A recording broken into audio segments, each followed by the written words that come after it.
Oi pessoal, no vídeo de hoje eu vou ensinar para vocês que nem tudo é infarto. Eu vou explicar detalhadamente para vocês o que é o infarto e quais são as outras condições que podem acometer o seu coração para a gente não colocar todo mundo no mesmo saco. Senão cria um desespero, todo mundo acha que tudo pode dar infarto, às vezes vem alguma alteração no exame de vocês que vocês acham que pode infartar, mas muitas vezes não tem relação nenhuma com o infarto. Então vamos desvendar o que é o infarto e tudo que pode acometer seu coração para a gente tentar separar essas situações, que vocês entendam que nem tudo é infarto. Eu sou a doutora Érica Vidal, cardiologista, e meu propósito no canal é dar informações para vocês sobre saúde. Muitas informações, como é que vocês podem partir para a ação e tomar o controle da própria saúde. Também ter conhecimento das condições que podem afetar o seu corpo, o seu organismo, o seu coração, que você pode já incisivamente combatê-los e assim reduzir a probabilidade de você vir a desenvolver as doenças cardiovasculares. Antes de eu continuar, não deixe de se inscrever no canal, ative as notificações e compartilhe o conteúdo. Quanto mais pessoas tiverem acesso a essas informações, mais elas vão ter a possibilidade, a oportunidade de cuidar da própria saúde. Vídeos todas as terças e quintas às 6h30, então não percam, ative as notificações e vamos tomar conhecimento sobre os comportamentos do seu coração, tudo que você pode fazer para melhorar. Então vamos ter conhecimento, que o conhecimento liberta e melhora a sua saúde. Então vamos tentar entender o que é o infarto. Eu trouxe aqui já o meu quadrinho para eu poder desenhar para vocês. Então literalmente eu vou explicar para vocês desenhando como é que funciona o coração e o que é o infarto. Como eu já mostrei para vocês, nosso coração ele tem 4 cavidades. Lado direito e o lado esquerdo, tá? O lado esquerdo é maior porque está bombeando o sangue pro corpo todo, que é a aorta. Então o sangue chega aqui do átrio direito, tá? Então o nosso coração, ele é dividido em 4 cavidades: átrio direito, átrio esquerdo, ventrículo direito e ventrículo esquerdo. E como eu já mostrei para vocês, o sangue faz esse percurso.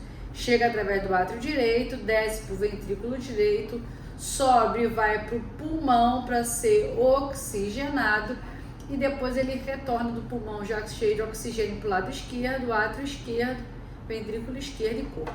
Então esse é o trajeto do sangue dentro do nosso coração. Mas quando a gente pensa em infarto, eu não estou falando do fluxo de sangue que passa dentro do coração. Eu estou falando das artérias que envolvem o coração. O nosso coração é um músculo e você pensa no coração como se fosse uma mão fechada. Então, quando a gente fala em infarto, a gente está falando das artérias que irrigam o próprio coração em volta do coração. Não estamos falando do sangue que está dentro do coração.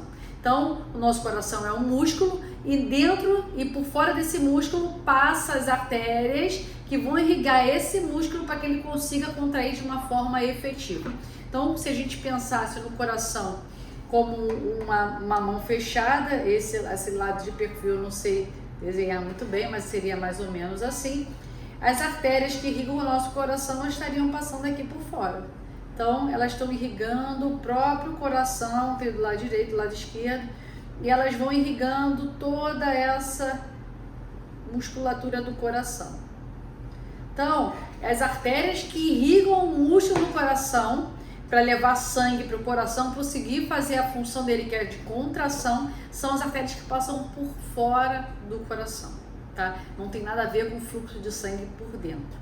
Então, quando a gente fala de infarto, o que acontece? Ao longo da vida, a gente pode ir tendo depósito de gordura, placas de gordura nas artérias do nosso corpo, e as artérias do coração não ficam longe disso. Então você pode ter, ao longo dos anos, desenvolvimento de placas de gordura nessas artérias que irrigam o nosso coração.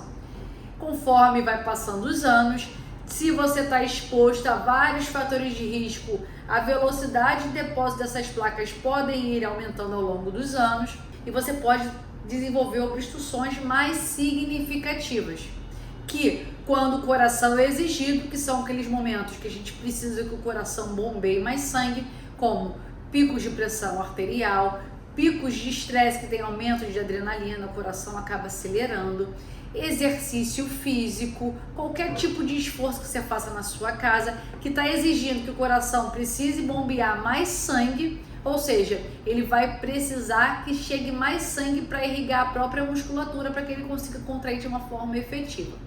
Se eu tiver obstrução, uma forma mais significativa nas artérias que irrigam o coração, eu vou precisar que aumente esse fluxo de sangue nessas artérias e a obstrução não vai deixar que passe esse sangue. Ou seja, em alguma parte do seu coração, do músculo do seu coração, pode não receber adequadamente sangue. E aí, quando não chega sangue, ele está precisando, vai faltar oxigênio, vai dar isquemia. Então, isquemia é a falta de chegada de oxigênio em uma determinada região do seu coração. Se essa isquemia for significativa a ponto de ter uma interrupção, eu posso ter um infarto, que é a morte de uma determinada região dos músculos do seu coração, porque não chegou sangue suficiente. Quando a gente fala em isquemia e angina, quer dizer o seguinte, ele está precisando de mais sangue, mas não bloqueou tudo, passa um pouquinho. Mas esse pouquinho que passa, ele não é suficiente para suprir a demanda do coração. Então eu posso ter uma dor no peito que alivia quando eu faço repouso, ou que alivia quando eu boto um remedinho debaixo da língua, um monocordil, que faz a vasodilatação, ele faz com que as artérias do meu coração dilatem e assim consegue escapar da obstrução que chega um pouquinho mais de sangue. Então, a isquemia é quando falta sangue suficiente, mas ainda passa um pouquinho. O infarto é quando tem uma interrupção, não passa sangue, meu coração naquela região está precisando para poder fazer a função que é a contração. Então, isquemia e infarto, eu vou infarto uma determinada região do coração.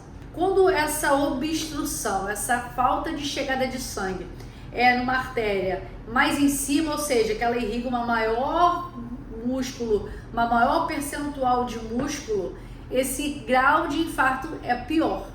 E aí que pode ocorrer a morte súbita pelo infarto. Então, se eu estou infartando uma artéria que está lá em cima, que irriga uma maior quantidade de músculo, quando tem essa obstrução, essa interrupção na passagem de sangue, mais músculo para baixo vai estar morrendo.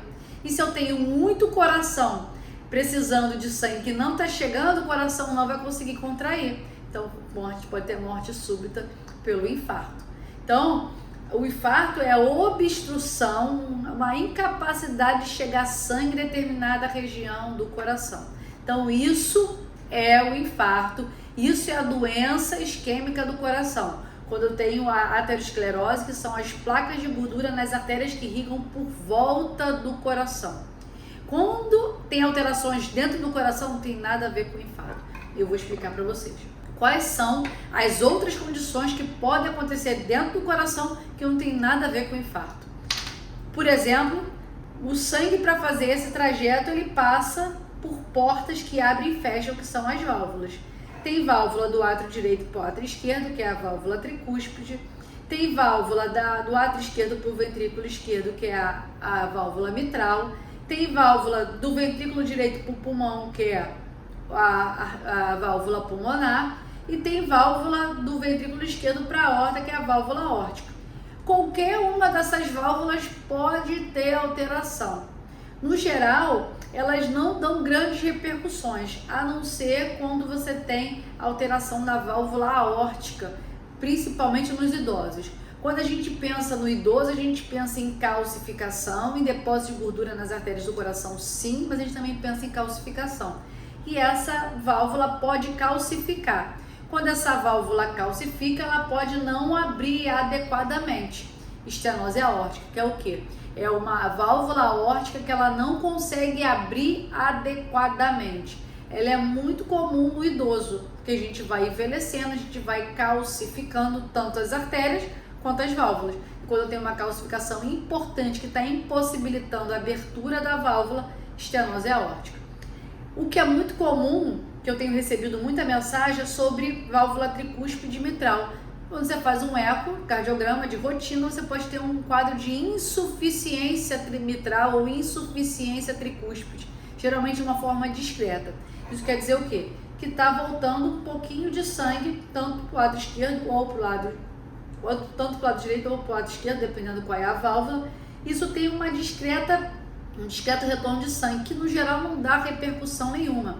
Se essa insuficiência for mais expressiva, Então vai voltar mais sangue e esse átrio pode aumentar de tamanho, porque está recebendo mais sangue do que o habitual.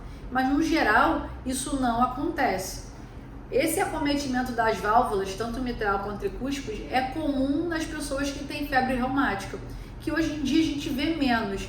Antigamente era mais comum as crianças terem febre reumática, acabar tendo acometimento das válvulas do coração e acabar precisando aí a médio e longo prazo precisar trocar a válvula porque a válvula não está funcionando adequadamente.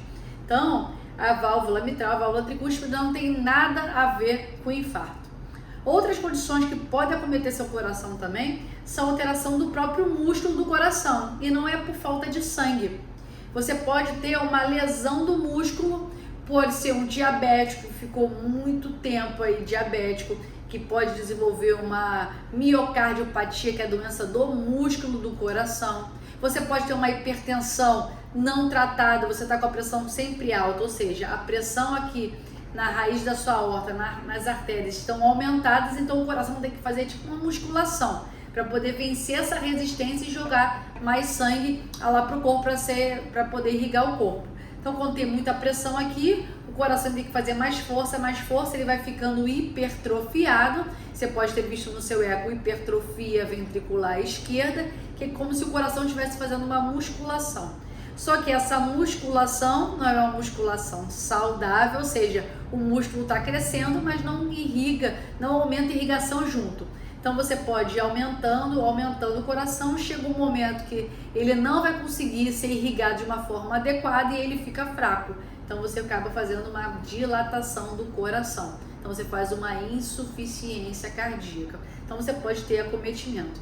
Tem outras condições que também podem afetar o músculo do coração, como a miocardiopatia chagásica. Então você tem doença de Chagas, pode ter comprometimento aí do músculo do seu coração. Tem algumas outras alterações que são congênitas, como a alteração da morfologia daqui do ventrículo direito, que a gente chama de displasia ritmogênica. Geralmente isso é no nascimento, você vem ao longo dos anos desenvolvendo essa alteração da morfologia do ventrículo direito. Então você pode ter uma hipertrofia do ventrículo esquerdo, que a gente chama de miocardiopatia hipertrófica. Então você tem um aumento da espessura nessa parte da saída aqui do sangue do ventrículo, e aí você pode ter uma alteração, tanto alteração mecânica, quando o coração contrai, diminui essa abertura aqui para sair o sangue, ou pode ter arritmia. E uma outra condição que não tem nada a ver com infarto são as arritmias, que são os impulsos elétricos que partem por todo o coração para poder que o coração dê o estímulo elétrico para o coração fazer essa contração muscular. E aí você pode ter alteração de arritmia, que inclusive também pode levar à morte e não tem nada a ver com infarto. Foi uma alteração elétrica que levou o coração a parar de funcionar adequadamente. Então vocês vejam que tem várias condições que podem acometer o seu coração e não ser infarto agudo do miocárdio. Mas lembrando que o infarto, a doença obstrutiva do coração, é a principal causa de doença cardiovascular e a principal causa de morte no Brasil e no mundo. É responsável por 30% das mortes. Por isso que ela é tão falada, por isso que ela é tão enfatizada, mas lembrando que isso não é para todo mundo. Então a gente precisa ter esse discernimento. Então, se você tem uma alteração na válvula mitral, na válvula tricúspide, isso não tem nada a ver com infarto. Isso especificamente. Outros fatores de risco que você pode estar exposto, sim, tem essa correlação. Por exemplo, você tem uma alteração da válvula tricúspide, tem uma alteração da válvula mitral, uma insuficiência discreta, mas você está sedentário, acima do peso, colesterol alterado, glicemia alterada, então você tem outros fatores, outros comemorativos que estão aumentando o seu risco cardiovascular. E aí você pode ter um infarto não relacionado à sua insuficiência mitral, sua insuficiência tricúspide. É por conta dos outros fatores de risco que você está exposto. Então isso eu queria passar para vocês. O infarto é doença obstrutiva do coração. As outras condições são diversas e não têm relação direta com o infarto agudo do miocárdio. Então esse era o recado. Não vamos colocar tudo nos seus devidos lugares para a gente não causar desespero. Eu quero que vocês tenham consciência, tomem conhecimento de como vocês podem melhorar a saúde de vocês sem desespero, com racionalidade, com tranquilidade, para que a gente possa aos poucos ir modificando nosso estilo de vida, melhorando nossos hábitos e assim reduzindo nosso risco cardiovascular. Se você curtiu o conteúdo, não deixe de deixar seu like, ative as notificações e compartilhe o conteúdo. Quanto mais pessoas tiverem acesso ao canal, mais as informações vão ser tidas como relevantes e vão chegar a mais pessoas. Então se inscreva no canal e vão comigo juntos para essa jornada de conhecimento sobre o autocuidado da própria saúde, a autorresponsabilidade da própria saúde, para a gente melhorar nossa qualidade de vida e prevenir as doenças. Vejo vocês no próximo vídeo, pessoal.